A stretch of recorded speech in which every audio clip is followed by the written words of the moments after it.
Ada seseorang yang menelpon aku. Aku melihat handphoneku ternyata dari Miko.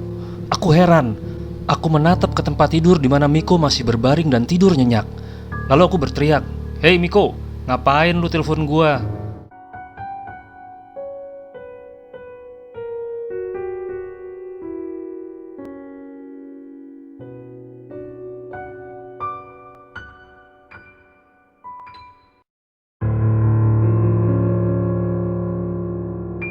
Hai, namaku Kevin. Ini terjadi 3 tahun yang lalu ketika aku tinggal di asrama bersama sahabatku Miko. Aku adalah seorang mahasiswa teknik sipil, dan pada saat itu Miko adalah seorang mahasiswa farmasi. Asrama tempat kami tinggal memiliki 9 kamar. Kamar kami cukup kecil, tapi cukuplah untuk 2 orang. Ada dapur yang berada di ujung pintu masuk. Kami tidak memiliki pintu darurat. Kamar kecil kami ada di sisi kiri dapur, dan tempat tidur kami yang kami miliki sangatlah pas untuk berbagi bersama. Terdapat meja di sisi kanannya. Itu adalah tempat kami biasa makan atau sebagai meja belajar. Asrama kami memiliki desas-desus tentang hantu di sana, tetapi kami belum menemukan satu pun dalam 2 tahun terakhir ini. Suatu hari, pada hari Jumat pagi sebelum kami pergi ke kampus, kami memutuskan untuk menaruh secangkir kopi panas di wastafel.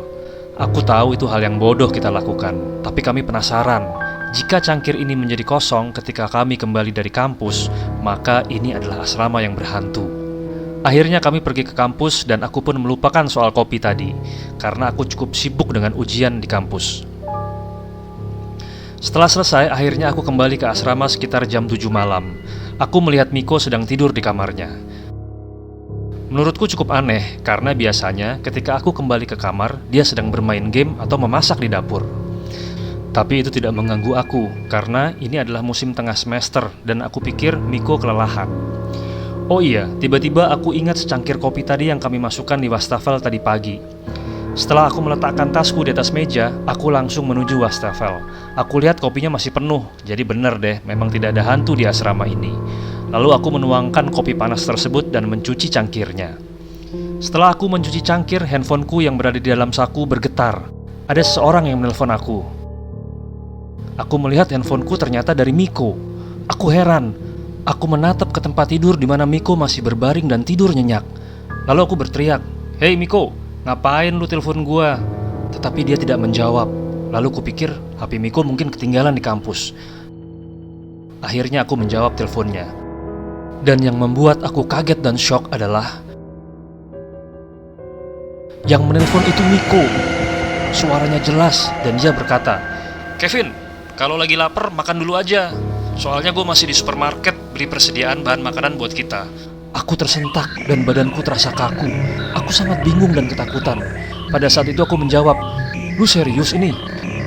Dan dia bilang, "Ya maaf ya, tapi gue udah di kasir kok, bentar lagi pulang. Ya kalau lu mau nungguin gue, bentar lagi deh, bye."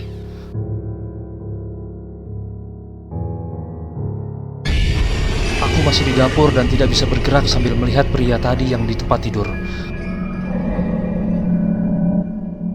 Aku menyadari secangkir kopi yang tadi kami tinggalkan di pagi hari itu ternyata harusnya sudah dingin, tapi kenapa tadi masih panas?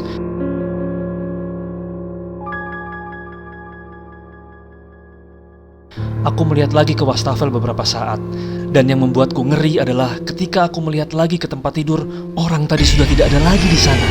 Aku menjerit dan berlari keluar kamar. Di luar aku menunggu Miko, dan akhirnya Miko datang setelah 40 menit kemudian. Aku menceritakan kepadanya apa yang terjadi dan dia bingung dan ketakutan. Setelah malam itu, akhirnya kami memutuskan untuk pindah ke asrama lain. Dan untungnya, tidak ada lagi yang terjadi di tempat baru. Tetapi aku tidak akan pernah melupakan memori ini selamanya.